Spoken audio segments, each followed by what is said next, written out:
Well, I don't even know if I'm in the camera. Just had to balance it on a log. But, it's a good hike. I had my GoPro stuck in the bark of a big fir tree, I don't know, a couple hours ago, and I did a video with it.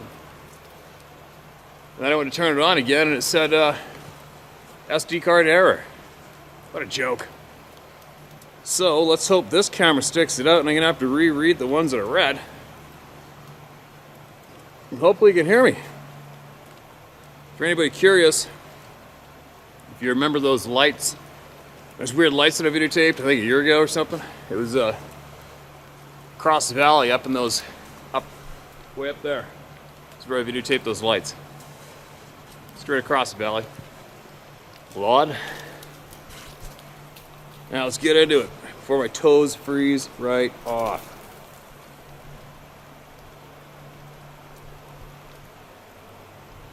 Alright. Hopefully I can read this in the sunshine. Man, I might have to move, you guys. Yeah, I gotta move. I can't see it. The glare off this bright snow is too much. So, at least I gotta show you the view, right? Yeah, I gotta find a different spot. I can't read. It's just too bright. The sun's in my face, blazing off this big snow field. Hill, I mean. Let's see where we can go here.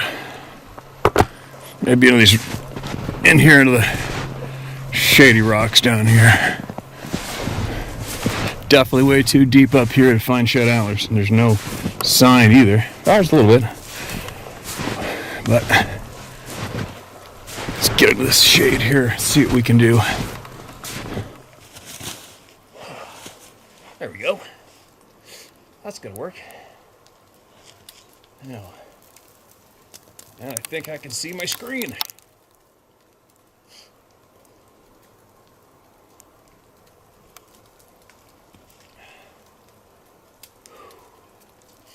All right. Here we go. This is titled Night to Day. I just do thanks for all you do and keep on fighting the fight. I'd like to explain an event that happened to my friend and myself while out night fishing in Wisconsin. Late in the spring of 1992, a friend and I decided to go night fishing on a backwater lake of the Wisconsin River in Grant, Colorado, Wisconsin. We arrived before sundown so we could collect firewood in the daylight. The bigger the fire, the better the light to see our rod tips. So we always like to have a good blaze going, and it was summer. Didn't even need the fire for heat and didn't light it until around 9:30 p.m. As we sit on the bank and the fire starts to burn down, I decided I'll stoke it up because the light was fading from my fishing rod in front of me. It's now about 11:30 p.m. Fire stoked. I sit and continue fishing with my buddy. About 5 minutes pass by as we sit on the bank, and I'm liking the orange glow from the fire in my fishing pole. I can see it fairly well. In an instant, night turned into daylight, everywhere that I could see for as far as I could see. That's frickin' bizarre. Everywhere that I could see, for as far as I could see, bright daylight. It was unbelievable. I turned to my buddy and told him, hey, in all seriousness, it's been good knowing you and having you for a friend. I'm just saying because a nuke is the only explanation I can come up with. And we just haven't felt the shockwave yet. Good knowing you, bud. It lasted what seemed 90 seconds without any source, just daytime. After light went out and we returned to nightfall, I decided to turn the radio on in the truck to see if there was any news on a nuclear attack. I noticed the fire was nearly out, but it couldn't be. I just stoked it 10 minutes ago. I looked at the clock in the truck, nearly 3 a.m. We had lost over 3 hours of time. We both stated the exact same happenings. I'll never understand. I'm still totally confused on this one. I would truly be interested in hearing about anyone else having an experience like this. Thanks for doing what you do, Steve. I'll follow up with my Sasquatch experiences in a separate email. I've had a few, Jim. Jim, I'm absolutely curious of what the hell that was all about too, man. And if any of you out there have heard anything about that same kind of experience or have had it happen, get it into me or maybe mention it in the comment section below this video, all right? It's a little alarming. This is titled Several Sightings. Hey bud, love your channel and stumbled across it 6 months ago. I'll try to keep it short. I'm 58 years old, started hunting late. At 18 years old, grew up on a farm, so we had lots of beef, chickens, and pigs to eat. Met my wife when she was 14. Eek! And her dad was a hunter and a trapper, so there I went. I left home at 16 when I was in the oil patch for most of my life. I worked in every shithole in Alberta, BC, and Saskatchewan, starting consulting in 96, operated for NCL at Pego and Midwinter Lake, North Fort Nelson. Been there. And north of Helmet. Been there too. Fly in 15 and 13, back then by myself. Dropped off grub and parts for every shift change. My sled broke down 23 kilometers from my camp and I had to walk back. I was tracked by 8 to 12 wolves.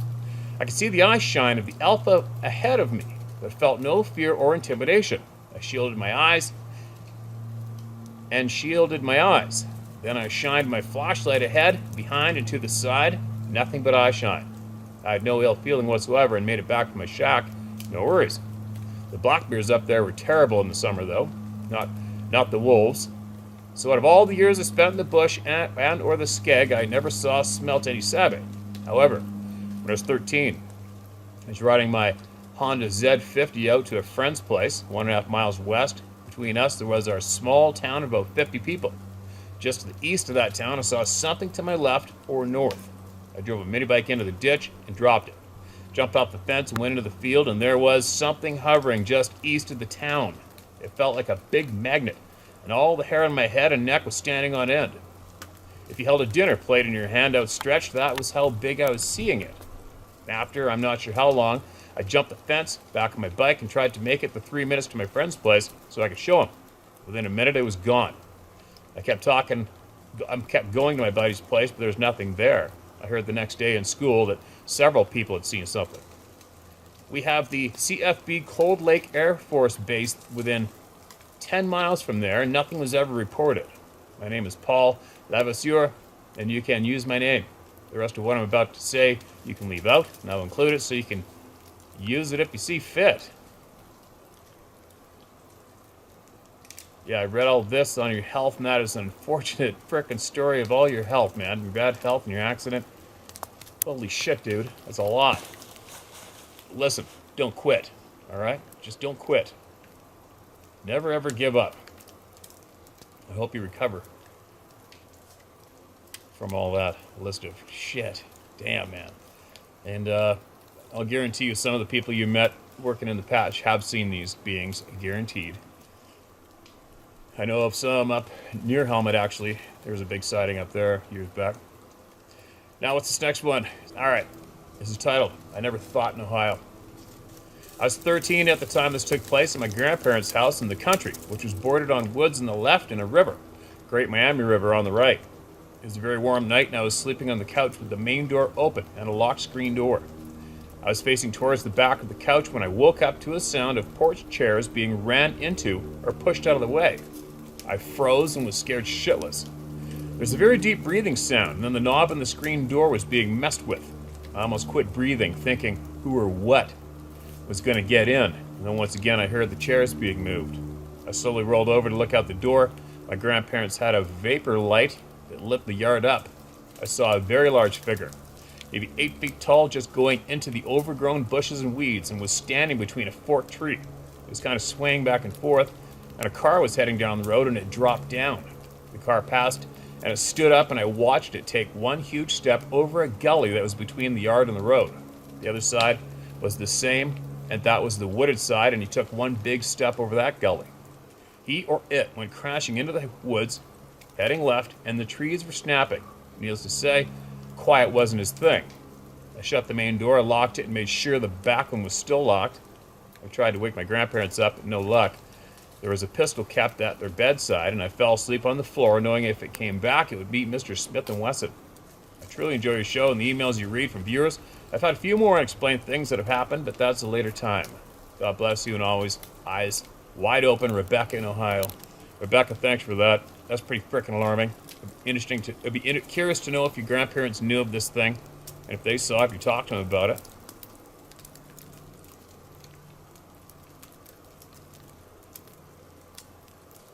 I'll bet they've got some kind of history with that thing on the property. Just got to scroll back down to some of the people who've been waiting a long time here.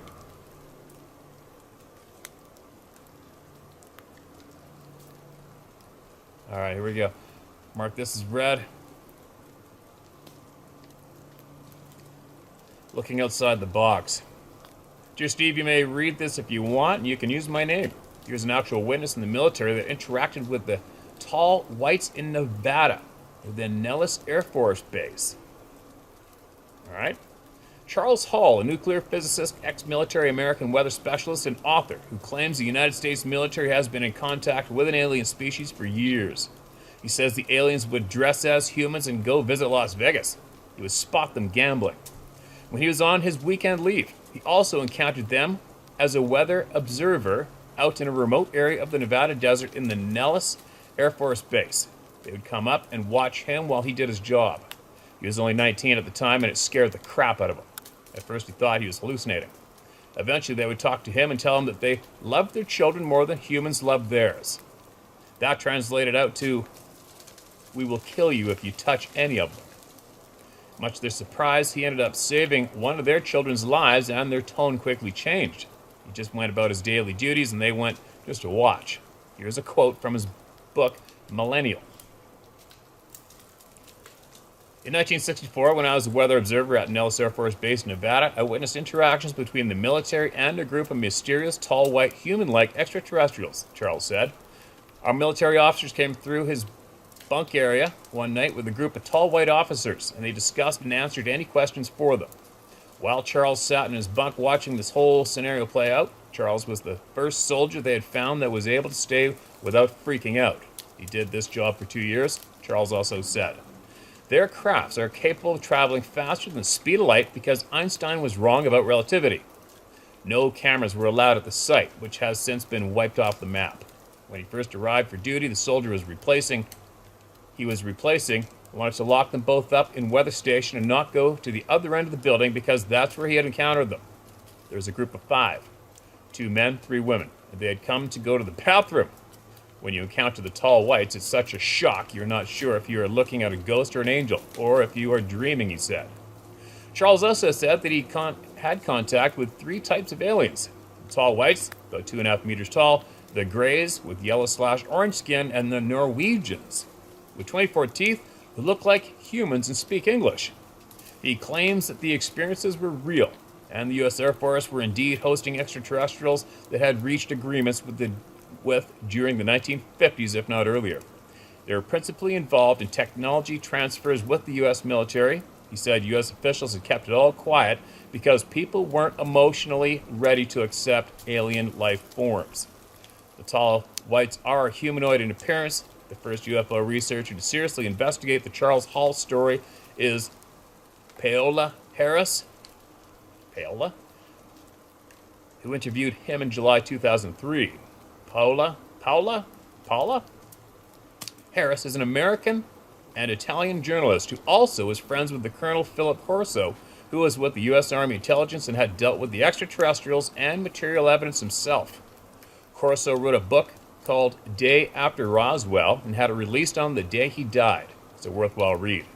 I remember when you said you not want to investigate this area because you have had a lot going on already in your life. When I was working, I did not have time for it either. I put all the paranormal stuff in a hobby box because I can't do anything about it and it does not pay the bills. Aliens, spaceships, Sasquatch, orbs all go in this box. I believe in all of it because I'm a first-hand witness to experience a lot of it. But the bottom line, I don't let it rule my everyday life. I didn't get PTSD from it either. I love your photography. You live in God's country. I appreciate you putting the energy and interest into this topic. It has done a lot for me becoming settled with it. I've sent you a couple of emails already about my ongoing encounters with Sabe, and you have very kindly read them. I'm the one that sent you the painting of my first encounter with juvenile Sabe when I was 11 years old. I hope this email fills out some questions you have in your mind because this is one of the reasons why they keep this information from us. It is info overload for the general public. People like the trollers you get on your channel, you know? Those folks. Thanks again, Steve, for all you do. Bless the Canadian truckers. We have yet to see the great impact they have had on freedom in your country. They set the tone for the whole trucker movement. They paid a big price to get it started. Let's see if this business as usual for your government. See, Trudeau was standing against the Russian invasion, trying to look like a hero for the Canadian people who have lost faith in him and who he thinks are stupid. It's all going to come back on him, and I'm waiting and watching. Judy Benjamin. Judy, I appreciate your email. I'm quite sure a lot of people are going to be interested in what you just shared. I am too, to be honest, but I just don't have that kind of time to dive into that category maybe quite just yet, right? And as far as our fascist sack of shit loser that's been placed in the position of Prime Minister, he is of the dark side. And hopefully light will come and strike him down sooner than later. That's all I got to say on that topic. I don't know what it is. Have you ever seen anything like it, or am I just letting my imagination run wild? Okay, man, I'm going to try to keep to the point without sparing any need-to-know background or details. So where this photo was taken has a very evil or ominous lore around it. It's in my hometown in West Point, Mississippi, located at what's called the Golden Triangle area of Mississippi. So my buddy had been staying with the girl that inherited and now lives on the land. We call it the place. And accordingly to legend, ever since her great-grandfather acquired this land from a local native tribe, it's just been a hotbed for anything from aliens to the devil. There's also rumors of something or things that are part of that forest. Just all kinds of wild stories of paranormal or cryptid type shit. The house is supposedly haunted by or the ones who die out there. They stay trapped somehow, given this is about a 6 or 7 mile from our famous Waverly Mansion and about 15 miles away from the Columbus Air Force Base. You can look up the details about those two places if you'd like. All right, Waverly Mansion, W-A-V-E-R-L-Y, for all you sleuths out there. Very coincidental if you ask me, I digress. All right, so I get a call from my buddy one evening, about 6 or so, and he's on a panic and needs somewhere to stay. He'd been out at this place by himself, watching over it until the woman came back the next day, and he had experienced something in that house, and he was convinced to get out of there. So, me being me, I told him, come get me, we're going back out there. A little tidbit on myself. When I was 3 years old, I woke up one night to some kind of white aura or something standing at the foot of my bed, scared me shitless. My parents, being religious, believed it was something godly. Later on in life, as I started to search out those supernatural things just to find their validity, I've always had the almost arrogant sense of protection or sense of power over these so-called evil unknowns. I don't know why, but that's just the feeling my gut gives me when I'm trying to find proof of the paranormal and supernatural things. Again, I digress. So I grab my pistols, ammo, a battle axe, and machete, some 1,000 lumen flashlights, and we tear off. We get there, we both split up to circle the house and secure a perimeter and meet at the backside of the house. Again, I truly do believe my buddy had experienced something, but as usual, as soon as I show up, nothing happens, or nothing tries to show out. We go inside again, room to room. We go secure the perimeter, again, nothing. But I'm feeling the need to be very vigilant, like crazy. We finally pass out around 2 a.m. We wake up around 6 or 7. He's asleep, still in my phone, and my phone's dead. The only charger's in his ride, so I go outside, use it, and as I'm waiting and sitting in his vehicle, I notice this white thing in the trees. It looked like a drone. Luckily, my phone was on about 30%, so I get out, take a couple pics of this thing. I do so, no problem, so go back to the car. I end up passing out again in the car. My buddy wakes me up around 9 a.m. or so. Now, mind you, I've never meant to capture a picture of whatever this is. I never saw it until I share the pics with my buddy. He's looking at the pic, asks me, what's that? Or, who is that? And what he shows me is literally not 15 yards in front of me. I never saw it. Here's the pic. But first, I'll circle what I was trying to capture, and the next pic is what my buddy showed me. The ones in blue are zoomed in, and the red ones are original photo.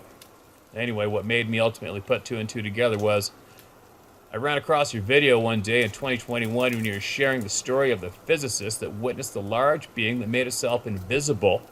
Then later on found out his phone had been like something like 80 different countries. I think it was 36. If you remember that one, the video immediately struck a nerve because I have been holding this photo since 2018, just unsure what it captured. Now given the brush line that starts in front of me is about 6 or 7 feet tall, I actually had to raise my arms to get a decent picture of that white whatever it is. Let me know what you think. Please let me know if you think I'm just seeing things. Keep it up, big guys. Stay safe out there. Thank you for your time. All right. You know what? It's too bright for me. First off, where I am with the snow and everything, but we'll try to. I will have to. I'll share that in the video. I'm not going to walk up and put it up to the screen right now. That looks odd to me. But we'll have a better look at it once I get it edited out, and we will make it available on the video, and everybody can have a look at it. All right. It's a little odd so far. I can't see it fully clear from here. I'm cold. I got really sweaty coming up here, so I might have to break this off and finish it in a little bit, get my blood moving again. We'll see. Oregon experiences with children in the Sabbath. Good day, Jedi Master Steve, exalted hunter and wise YouTube teacher. In your recent video from February 25th, 2022, you once again, the table comes to this discussion of interactions between the forest people and human children. I've been quietly lurking in the shadows since I discovered your channel in November of 2019 while living and teaching middle school English in Shanghai, China. I felt compelled to share my story many times before, but I'm waiting until I've integrated my own relationships with Sasquatch and other spiritual beings. For the past 11 summers, I've been working at various outdoor camps around Oregon, teaching outdoor and survival skills to kids. Most programs involve large group activities, but sometimes I'll offer private classes in daytime with just 3 to 8 kids, and only myself as the guide. Last spring, during one of my small private classes, my students and I had 3 separate encounters at local parks in historic Yamhill County. These parks are not rural, but they are vast swaths of dense forest. Nevertheless, they let me know that they were watching us. It is by this fact that I'm convinced the Sabbath are supernatural and capable of energetic manipulation that is currently incomprehensible to me and most of us, except maybe a true shaman. Here's what happened. I had set up our standard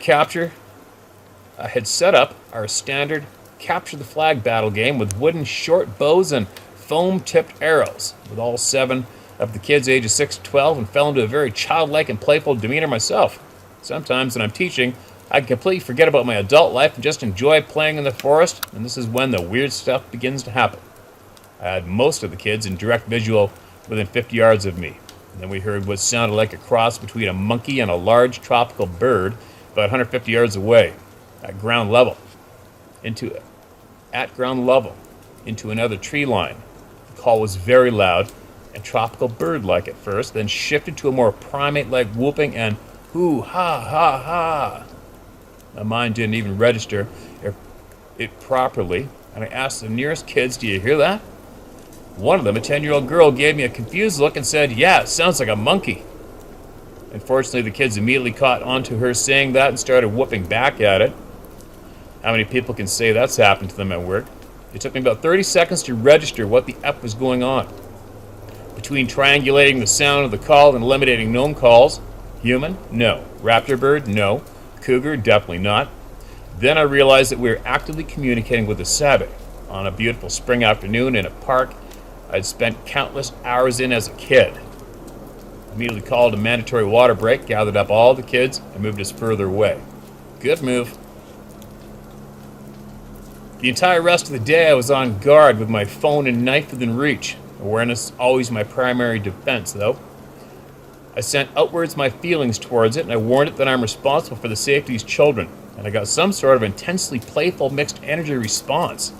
I think it was a young Sabbath, because older ones probably wouldn't have been calling at us out of the blue like that.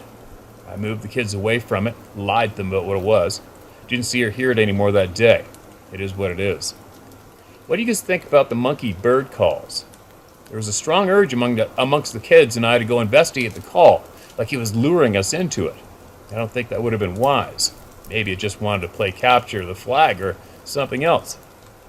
Just a week before that, I was leading a different group of kids in a different park, and we were hearing wood knocks coming from multiple directions. 2 of the older boys in that group were also actively attempting to communicate with the Sabbath, but all we got were wood knocks. I believe that I'm marked. I've all but made eye contact with them at this point. Biomimicry, mind speak episodes, glimpses of movement, wood knocks, calls, voices in the night. But being yelled at in 2015 shook me to the core, and I'll never forget that one. Thankfully, I've recently shifted from darkness to light on this topic, and my quest continues. They're welcome to engage with me only in a spirit of cooperation and respect. Anything else will be met with invocations of the one true God, his humble servants, and all the angels of death that I can summon. I undoubtedly am more concerned about human enemies than Sabe. Me too. In fact, I think they would make excellent allies, but maybe that's just my own paradigm. I think I'd like that too, actually. You're a godsend to a lot of people, including myself. Don't ever forget that, and don't let the cabal get you down, brother. Your army has got your six. With utmost respect to you and your clan, Mr. Kyle from Oregon. P.S. If you read or respond, I wish to deepen this topic too of why kids. Do their pure and innocent energies draw the Sabe to them? As adults, we have become spiritually weakened by modern culture, and your question echoes in my mind. Why do we tell the children? What do we tell the children about the forest people? There's so much more to learn and discuss. Yeah, there is, man. You know what? Yes, there is. Like, earlier we had that other email where somebody said, frickin' helicopters. When somebody mentioned that the so-called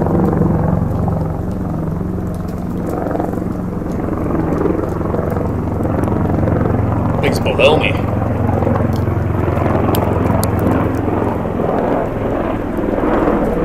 Crazy. We're actually above a helicopter. Here it goes. But anyways, yeah, so we hear about the so-called people who know authorities, whatever you want to call them, and they say we are not mentally ready to know a lot of truths. It's almost amusing to me. One human deciding for the rest of the humans what they feel they're ready to learn or not, right? They can ram it up their ass, man. Helicopter's still down there. Alright, who's been waiting? Who's been waiting? Oh, here's the title that's coincidentally similar to what I just said. The Truth Many Cannot Handle is the title of this email. Alright, hi Steve, my name is Clayton. Feel free to use my name. I'm 30 years old and I live in Northern California with my wife and young son. You're a real man's man, Steve, and we need more men like you to model manhood to a generation of wimps and gimps. I'm not an avid outdoorsman, but the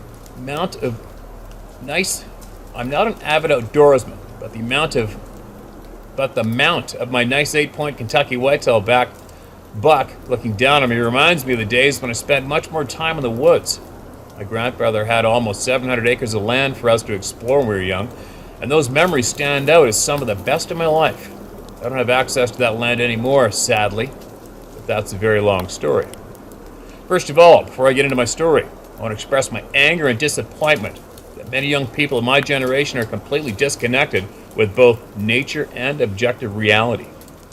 These days, 2 + 2 = 4 seems to be deemed invalid because it supposedly ostracizes and marginalizes people who refuse to accept that there is a correct answer to almost anything, especially when the correct answer does not coddle the emotions of the infantile adult children who kick against the immovable wall of truth and stomp their feet with confronted reality. This disturbing trend is evident in one of the latest developments of insanity, in which an educated fool proclaimed that math is racist. It seems that human stupidity has no limits, and we prove it every day. You know we are lied to. I know we are lied to about almost everything that truly matters in terms of our temporal and spiritual development. You asked once why people recoil at the idea that so many things they believe are lies. Well, I believe it is twofold. Number one, their pride prevents them from admitting that they could have been deceived. It's both an overestimation of their knowledge bank and an underestimation of the evil motivations of the deceivers. The Bible says they are both deceiving and being deceived. Number two, the mental strength required to reorganize your worldview based on new and correct understanding requires intellectual honesty and humility, traits that many do not possess and find detestable. This is self-evidently related to the first point. Many are much more interested in maintaining a feigned superiority over others based on a false bank of knowledge that has no real basis in fact. Christ said to esteem others better than yourself. The Proverbs also said that anyone who judges a matter before hearing it is a foolish disgrace. Many will not hear because they cling to their false reality and have no use for hard truth and facts. Frickin' helicopters!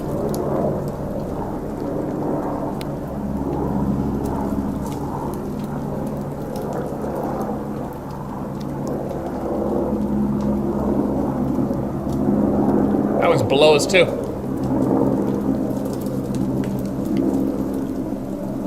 Oh, it's flying low, traveling up the valley. Whatever. Sorry. Fortunately, in this community, we don't have to be alone in doing so. I thank you for bringing us together in a spirit of love and acceptance without fear of judgment. This is essential for good, solid information to make its way into the public. Fear of cancellation is a detriment to the truth being shared in good faith. But I'm beyond the fear of cancellation. The Bible tells me in the words of Christ himself, that paraphrase, they hate me. They will hate you too. They hate you because they hated me first. We have to stop caring about what these people think of us because it doesn't matter what we say or how diplomatic we try to be. They hate us because they hate us. And that will never change by our capitulation. That's what the truckers seem to understand. And God bless their efforts. I don't believe they're in vain, not in the slightest. Rant over. Whew. All right, that was a good one. My story isn't all that climactic, but I will tell it anyway, and hopefully someone can benefit just from simply knowing that I hear you, I understand, I can relate. If not by direct experience, then certainly by empathy, your love, and unfeigned interest in your spiritual and physiological well-being. After all, if we're concerned for the good of our neighbor, we shouldn't pretend to truthfully be concerned with our own ultimate good. They are true. The two are inexorably tied. This occurred many years ago. I believe I was around the age of 16. I was deer hunting on my grandfather's property in western Kentucky. The area was a heavily forested river bottom with lots of CRP. However, trails were cut leading to various small food plots on the property. I was situated in a ground blind on one of these plots hunting whitetails. I arrived well before it dawned with my dad. He parked the Jeep around a half a mile from my blind location. We parted ways and I walked alone in the dark until I reached the blind. I remember feeling creeped out by the silence and the dead air in the area. It seemed the switch had been flipped, like the wood's volume had been turned way down. I know this isn't totally out of ordinary for pre-dawn, but I thought I would at least hear the familiar rustlings of wildlife around me. Once in my blind, I loaded my 30-30 Winchester rifle and I got situated and made myself comfortable, ready for a long sit. The silence continued. I heard nothing but the faint trusting of leaves prodded gently by the wind. I remember listening intently, hoping to hear the birds begin singing, as it would soon be dawn. Suddenly I began hearing the unmistakable sounds of bipedal steps to my rear, which would have been in very thick brush. I froze, placed my hand on my rifle ready for confrontation. I heard a few more footfalls, then nothing. After several seconds of silence, I heard the biped move away from me. That was it. Soon the birds began chirping and the day was normal after that. I cannot confirm that I had a bona fide encounter. It could have been someone trespassing, but what can I say is that I know in my deepest parts that these things are real, having never seen one, and that the strange feeling / silence did precede my experience, which is a bit too coincidental for me. I think the truth's in many ways like a gut punch. You know it when it hits you, and it's very hard to ignore without a concerted and focused effort to do so. Too many display more will to ignore the truth rather than fight for what is right. No shit. Thank you, Steve, again for all you do, and thank you everyone who shares their story here for your willingness to open up without fear. Don't doubt, don't fear. Whoa. It's enough to make you jump, right? God wins in the end, and truth seekers will have their answers in due time. Clayton Jarvis. Clayton, thanks for the rant and thanks for the experience share, man. Appreciate it.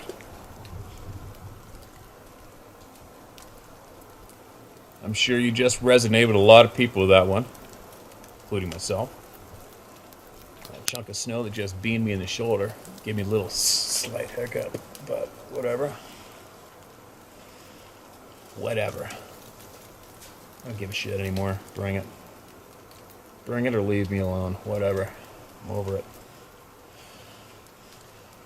One more, then I'm gonna move. My frostbitten toes are starting to bug the shit out of me.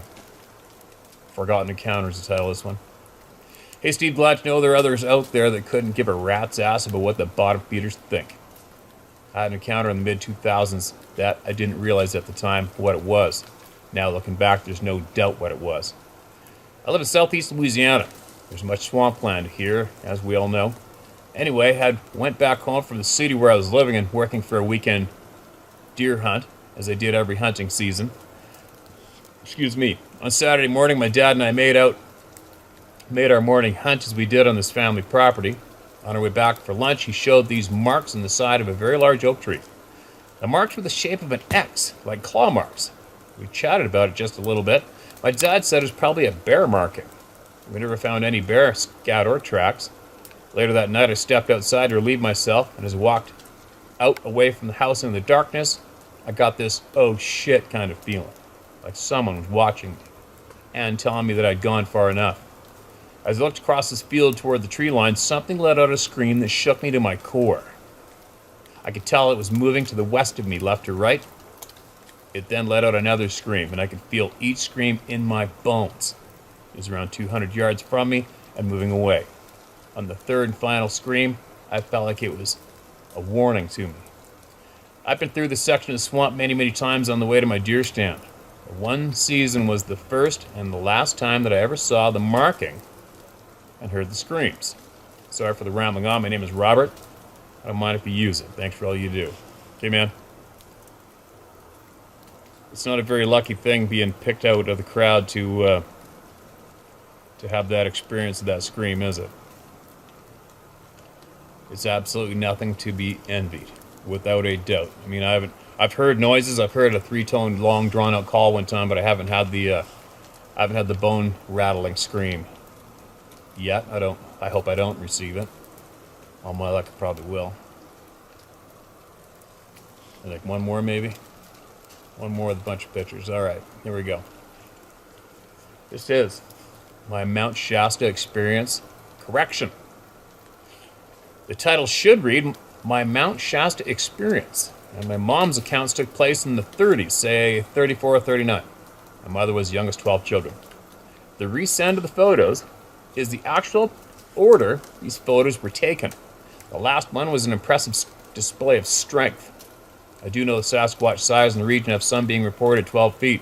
I do recall a Lynn Smith narrative about a Southern California report made by a man going in the bushes to pee off of Foothill Boulevard in the Upland, California area. Sasquatch height was listed as 12 feet tall. This area was on the north side of the Foothill Boulevard, circa early 2000s. The area is foothills with canyons leading up into the mountains that are surprisingly wild. Indeed, a very recent report, 2021, said that a Bigfoot was seen in the Arroyo Seco, north of the famous Rose Bowl, Arroyoseco. Many years ago, I have hiked into that area on a full moon night. In fact, another Lynn Smith written narrative circa 1990s reported by a woman on a day hike off of the Cobb Estate, maybe 5 miles of crow flies from the Rose Bowl. She said she saw a 6-foot-tall Bigfoot twice, and she waved at it, and the youngster waved back. I've hiked in the very same spot, which is maybe 15 minutes from the dead end of Lake Boulevard in Pasadena.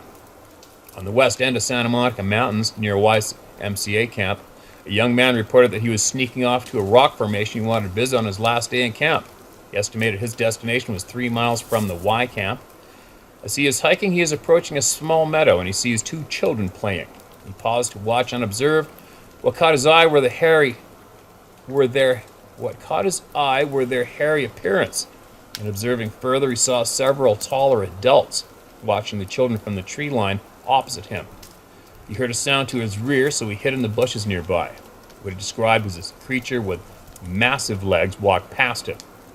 As the youngster described, As this youngster described his own actions, I was very good at hide and seek and concealment, so I laid very still until I felt the coast was clear, and I very, very quietly snuck out of there.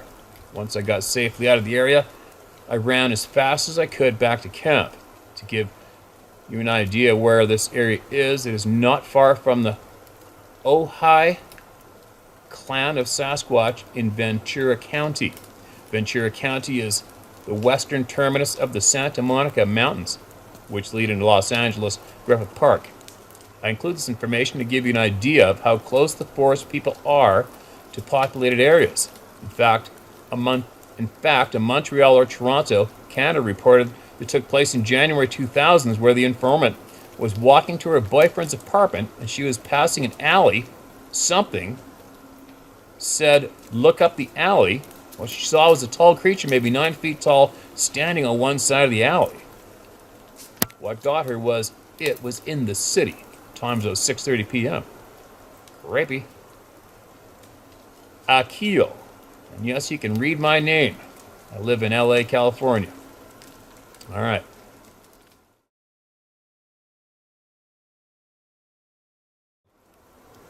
All right, man. Thanks for that email. And listen, you guys, I gotta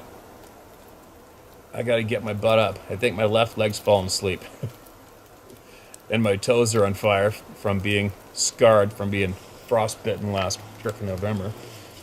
Minus whatever the hell it was, minus 20 or something. These boots aren't really for that weather. Now,